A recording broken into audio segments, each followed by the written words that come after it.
อเมริกาลาตินแดนไกลที่ให้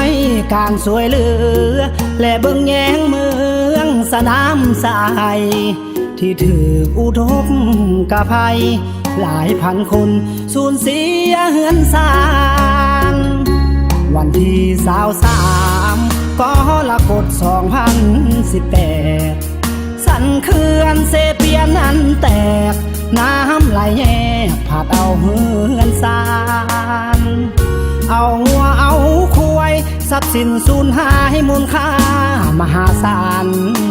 พัดเอาพ่อแม่ลูกหลานสามเมืองสนามใสไหลตามสายฟองมาให้เฟนอาเซียนก็เคียงข้างทุกวันเวลาเกาหลีญี่ปุ่นก็มาช่วยเซดน้ำตาสาวลาวพี่น้องพร้อมกับเจ้าเอ๋ยสามเหลี่ยมทองคำก็สวยเงินทองสปปจีนอ้ายน้องก็มาเลี้ยวมองช่วยเหลือเหตุการณ์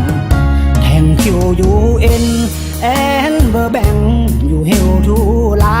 วก็มาช่วยเหลือแบ่งเบาความโศกเศร้าจากใจ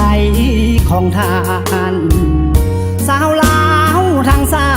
ดบ่อาจลืมบุญคุณของทานขอให้มีสุขสำราญทุกหน่วยงานคือรักทูอยู่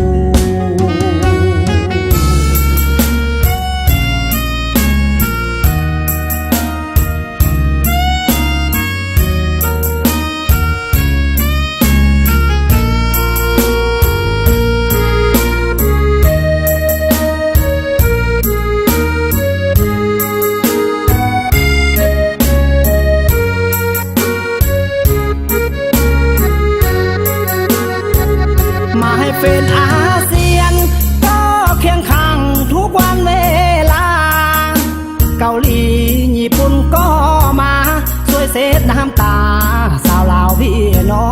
งพร้อมกับเจ้าเอ๋ยสามเหลี่ยมทองคำก็สวยเงินทองสปปจีนอ้ายน้องก็มาเลี้ยวมองช่วยเหลือเหตุการณ์แทงคิวUNแอนเบอร์แบงอยู่เฮลทูลาวก็มาช่วยเหลือแบ่งเบา